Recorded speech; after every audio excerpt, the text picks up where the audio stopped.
You're watching CBS7 News at 9 on the CW and live on the CBS7 YouTube channel with Alexandra Macia and Tom Tieferteller. Because it is so much more expensive to have a contract tech here than instead of somebody that's here, that lives in the community and works at the hospital. Within Midland Health alone, there are 20 full and part-time job openings in the radiology department. They are forced to use contract employees. That demand is why Midland College and Midland Health joined together to reopen its radiology program, and it's a 2-year opportunity to study at the F. Marie Hall Outpatient Center. Good evening. Thanks for joining us for CBS7 News on the CW, and thanks for joining us live on the CBS7 YouTube. I'm Alexandra Macia. We start tonight tracking crime. We have an update on the shooting that happened in the 700 block of Snyder last week. 26-year-old Jason Crowder died from his injuries today. Last week, we reported that the shooting started as an argument. 2 people were taken to the hospital and everyone involved in the shooting was identified. Over the weekend, Zakeem Brace White was released from the hospital and charged with aggravated assault, but now that charge has been upgraded to murder. And cities across Texas, including Midland, are dealing with a rise in water main breaks, mainly due to the drought conditions. On average, the city of Midland deals with 2 to 3 water line breaks a day, which can cause water outages for several hours. This summer has been a hot one for West Texans, as we've all experienced the constant triple-degree weather over the past few months. Drought conditions have caused the ground to dry up, making it shrink and contract, creating problems for Midland's cast iron lines. This drought is causing lots of problems with breaks. Luckily here, cast iron or mainly 12-inch water lines are lower, so it's localized breaks, meaning a couple people will be out of water for a time frame. It's not a big city outage, but it's still a lot of water mains breaking. The water lines in Midland have been placed every decade, dating back to the 1950s. To update some of those older lines, the City Council approved a plan to put $2 million a year towards replacing all 4-inch water mains. The city plans to start replacing old lines starting inside the loop down to the southeast side of town. We're going to focus on areas we know we have a lot of breaks first, and then we're going to focus on the southeast side of town because it's some of the oldest pipes in town, and then come north as we move. If you experience a water line break, please call 685-7270, which is the Water Water Maintenance Crew. And today is the first day that the heat is in the 80s since before the summer officially started on June 21st. And the Permian Basin has been under a high pressure system for a couple of months, leading to the high temperatures. Now there is a break in the heat. Basically, we've had a cold front that's moved through the area, and highs today should be in the upper 80s, about 87, 88 degrees, and we haven't seen that since June 6th. It has been a hot summer. This summer has seen record-breaking pure temperatures and record-breaking heat waves. The cold front is a welcome change to residents in the Permian Basin. It's been over 2 months and I'm very happy because when I wake up this morning, it feels so nice and I can wear like this and I can walk and enjoy the parks and the beauty of the nature.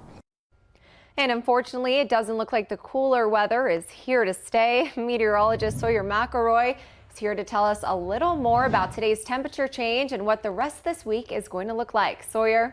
Yeah, Alexandra, the cooler weather not looking to stay very long. We're going to be back into the 90s tomorrow, but today actually felt so good. Current temperatures across the state, not too bad in the 70s, 80s, and some 90s still. A little bit closer to home, we are currently at 84 degrees here in Odessa, 83 in Midland, 78 currently in Alpine, but overall looking at 70s and 80s across the region for us tonight. And we had a little bit breezy conditions earlier today as some showers were moving through the region. We are still seeing a gust of about 18 miles per hour in Alpine at the present time, but overall looking at those winds anywhere from about 5 to 10 miles per hour. We had those showers earlier today, and most of them are well to our south and kind of dying out as we are losing our daytime heating out there. For tonight, we're looking at warm conditions. This temperatures into the 70s through the overnight hours. Not too bad overall, but we are tracking some change on the way, warming those temperatures back up as we head through the next week. Thanks, Sawyer. Midland fire crews were called to a house fire last night at around 8:40 near East County Road 140 and Ranch Road 1213. Officials say that the fire began inside the house and then spread to a couple of sheds near the home. No injuries were reported, and city officials also say that the American Red Cross is helping the 5 residents who were displaced. The cause of the fire is still under investigation. This past weekend, Fix West Texas adopted a couple of dogs from the Midland Animal Shelter that were going to be euthanized. But one of those dogs has some wounds that they believe weren't there when the dog first arrived. Last week, Fix West Texas took in 8 dogs from the Midland Animal Shelter. 4 of those dogs were going to be euthanized, and Lily was one of them. When they first received her, the people at Fix West Texas didn't expect her to be in bad condition. I was kind of shocked just because I didn't expect it. So I came in and I saw her and didn't know what had caused it or anything. So my first thought was just like we need to take care of her, clean her up, get her on some pain medication. So that's what we did. Fix West Texas adopts lots of dogs from different shelters, but they only adopt healthy pets, which is why they were shocked when they saw Lily's large wound and had to take her in. They also mention that the animal shelter says the dog was originally named Benson and was a male, but they later found that it wasn't true. The Midland Animal Shelter is currently investigating what caused this to happen. The city said in a statement during the intake process, the dog's description was noted as normal. The dog was vaccinated and protocol medications were administered. You can read the full statement from the City of Midland on our website at CBS7.com. In your education news, Midland College has reopened its radiology program after 13 years. The reopening was sparked by local technologists' job openings and a demand for more opportunities to study radiology. The program relaunch is a partnership between Midland Health and Midland College, and they're working together to fulfill a major need for radio technologists at Midland Memorial and across the Permian Basin. The college selected 11 students who competed with other candidates through a rigorous application process. Those 11 students began the 2-year program last week at the F. Murray Hall Outpatient Center, where they'll use Midland Health equipment. Most students pay little to nothing for the program thanks to the Perkins Foundation and Midland Memorial Foundation. For 8 of them, their tuition is paid in exchange for a work commitment after graduation. Able to help us at least fill some of the positions, and currently 8 out of the 11 students have committed to a 2-year contract. So we're really excited. In 2 years, we'll be able to have 8 new employees coming in and helping to fill our open positions. Midland Health alone has 20 full-time and part-time technologist positions open. Their goal is to use the program to meet that demand, and staff expect to train 11 more students next year. Many farmers still haven't received their emergency relief funds from 2022 that some felt were vital before this year's crop was planted. Patricia Perry with our sister station KCBD speaks with a farmer who has been affected. Hey there, Bobby Bird out of Hale County says many producers desperately need the Emergency Relief Program, or ERP money, from 2022. He says that was needed before this year's crop was planted because of the significant loss farmers across the country felt with last year's crop. The ERP helps with these losses that we have with excessive droughts and stuff like that. Extreme drought in 2022, accompanied by high input cost, took a toll on many farmers. So they were looking forward to support from the USDA's Emergency Relief Program, but they are still waiting on it. Bird says that's not the ideal situation. You need to have the ability to overcome the loss at least pretty close to the year that the loss occurs. Many farmers were able to claim insurance on their crops from 2022, but Bird says it doesn't cover producers like him completely.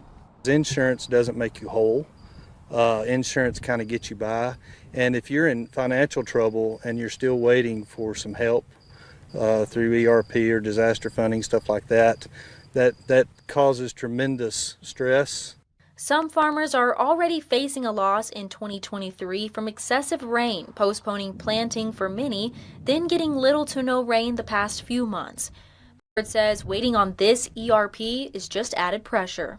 Everything that's went into our crop has increased, and we're still waiting for help to finish up last year. So, Byrd says he'd like to see something changed in the 2023 Farm Bill to get money to the producer faster when needed. Something that we could count on and know when those payments would be made.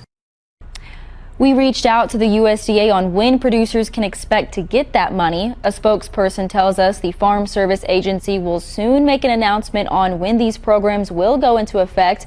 And they went on to say funding is limited and significantly less than the losses totaled out to be. And the USDA intends to send pre-filled applications to eligible producers this summer.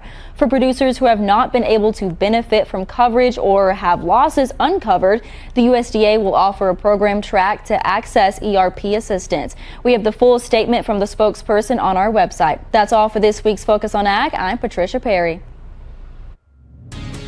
Now for a look at today's top headlines, shown here in real time with real viewers on CBS7.com. See all of these stories and more by downloading our app or visiting our website at CBS7.com. And still ahead, Florida's Gulf Coast is bracing for a direct hit from a powerful hurricane. When we come back, we learn about the concerns about contaminated gasoline just as residents are being asked to evacuate.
Tropical storm Idalia is headed past Cuba and into the Gulf of Mexico at this hour. Forecasters expect the storm will hit Florida's Gulf Coast Wednesday as a major hurricane. Some evacuations have already begun, but as Christian Benavides explains, there are concerns that contaminated gasoline that could make it harder for people to travel.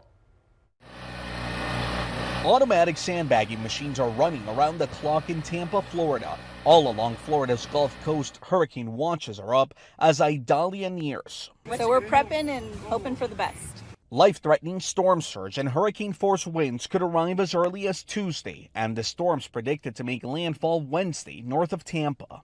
But anything that wobbles with this storm could change that. So pretty much anybody on the west coast of Florida, I mean, you can see major impact. The U.S. Coast Guard is preparing helicopters for search and rescue missions, and the National Guard has been mobilized. Evacuations have begun in low-lying areas north of Tampa, and more evacuations are expected. Officials are urging residents to keep their vehicle gas tanks at least half full. But there are concerns of a potential fuel contamination here in Florida. Citgo officials say that at least 29 gas stations, diesel fuel was found mixed into regular gasoline, which can cause cars to malfunction. Officials blame human error at the Port of Tampa. We're working with DEM to get those fuels evacuated and replaced with clean fuel. Idalia comes less than a year after Hurricane Ian, which killed 150 people and caused widespread destruction. Many in Florida's Fort Myers Beach are still living in trailers. Please do not stay in the trailers. They're not safe to stay in. Even with a minor surge, they could float. Forecasters say Idalia could become a Category 3 storm as it strengthens in the Gulf of Mexico Tuesday. Cristian Benavides, CBS News, Tampa, Florida. President Biden spoke with Governor DeSantis and approved an emergency declaration for Florida, according to the White House. Tampa International Airport will suspend all operations beginning at midnight. Well, we saw a little bit of rainfall here today and a little bit cooler temperatures. Almost felt like fall out there, but we are going to see warmer temperatures and conditions drying out. More details on that coming up after the break.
Now, from the CBS7 First Alert Weather Center, here's meteorologist Sawyer McElroy.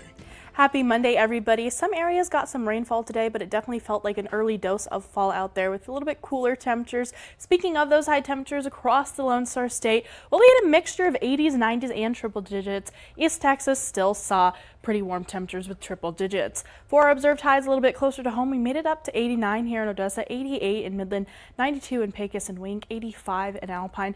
So some areas still saw those 90s, but for the most of us, we saw 80s for our highs today as we had a cold front move through. Those current temperatures are still in the 70s and 80s for us out there tonight. Currently 84 in Odessa, 83 in Midland, down to 78 in Alpine. Current winds, not too bad. Sustained winds anywhere from about 5 to 10 miles per hour. Alpine still seeing gusts of up to about 18 miles per hour for us at the present time. We had those showers move through earlier today, but looking to kind of be dissipating out there as we have lost our daytime heating. We do have the chance for a few more showers overnight, but overall looking at the kind of main event being over. For today's rainfall, not super impressive across the area, but we have been so dry over the past couple of months that any rainfall that we got was definitely much needed. 1/100th of an inch here in Odessa, 1/100th of an inch in Wink as well. Andrews and Seminole kind of topped out on the list today with those rainfall amounts. For weather headlines tonight, partly cloudy skies and mild conditions. Temperatures, we are going to see them warming up throughout the week. Precipitation-wise, conditions are going to be drying out. That is some bad news there. For Futurecast, heading through tonight, we are looking at the chance, especially west of the Pecos, for some more showers, but then those will start to dissipate heading into our Tuesday. And then we're going to see mostly sunny skies throughout the majority of the morning heading into the afternoon, where we could see some straight isolated showers and thunder showers again tomorrow.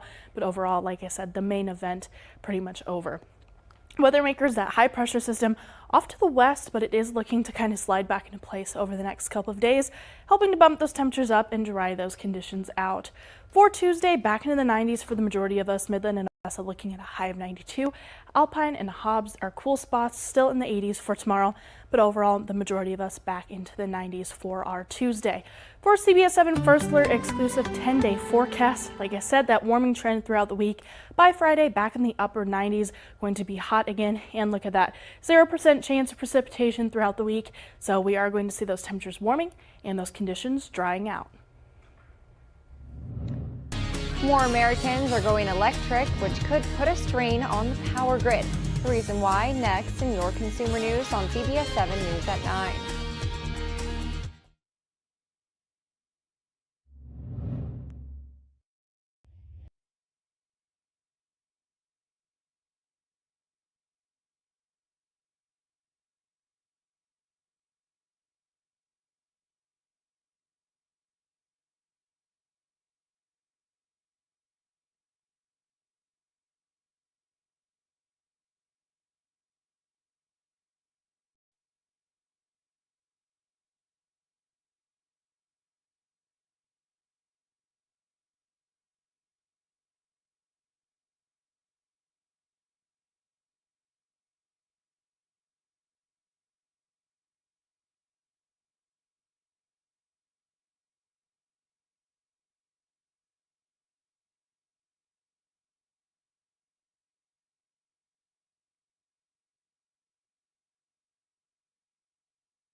Americans are buying electric cars in record numbers, but there are concerns all that charging could put a strain on the electric grid. Michael George shows us how a new program is giving customers cash to charge at night.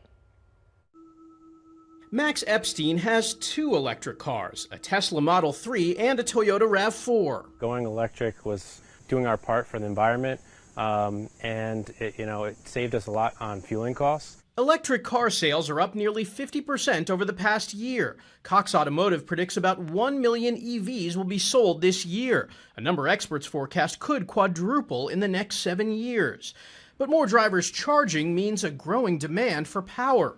One analysis predicts EVs could boost overall electric use anywhere from 8 to 13% by 2030. As electric vehicle adoption grows, we expect to see higher demand of electricity on the grid. That means higher stress on the grid, so we really want to be proactive. Cora Walter is with the utility company Con Edison. She says those proactive moves include grid upgrades to handle demand and a new program called Smart Charge. Customers earn money when they charge during off-peak hours. That's midnight to 8 a.m. and avoid charging from 2 p.m. to 6 p.m. in the summer months. This reduces stress on the grid as we go through this clean energy transition. Epstein signed up for the program on the first day and estimates he's already made more than $250 this year. It's actually really easy to adjust as long as your car is charged for your next day's commute or your activities, your errands. You're pretty much good to go. At least 8 other utility companies nationwide are using similar programs, allowing customers to help save the planet and make a few bucks at the same time. Michael George, CBS News, Briarcliff Manor, New York. Still ahead, high school football is back and cuter than ever. Coming up on CBS7 News at 9, we take a look at the MAPs, or most adoptable pets in the Permian Basin.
This past Friday was the kickoff of high school football, and what better way to celebrate the 2023 season than with a new furry friend who will love you to the end zone and back. And today, the city of Midland shared these pictures of adoptable dogs repping the gear of their favorite local team. Whether you're a bulldog or a rebel, there's a pet for you at the Midland Animal Shelter. The adoption fee for these adorable fans is $75, and that includes a microchip, rabies, and booster vaccines, plus a $70 voucher towards the spay or neuter of an adopted animal. I love Sawyer, how they do these fun photo shoots with the dogs. They look so cute. Yeah, I love that. It's back to school season. Like you said, just kicked off football season. And this is such a creative way to help kind of get those dogs adopted and get their pictures out there for people who may want to get a new friend for the new school year. I know, and look, they're posing, I think. I think some of them are posing, giving a little smile. Oh, I love that. I love the cheerleader outfit. Yeah, so cute. That's awesome. Well, we saw some rain across parts of the area today. We are looking to see that rain kind of diminishing over the next couple of days as that high pressure system slides back in place, along with warmer temperatures ahead back into the upper 90s by the end of this week. Great. Well, thanks for watching CBS 7 First Alert News at 9 on the CW.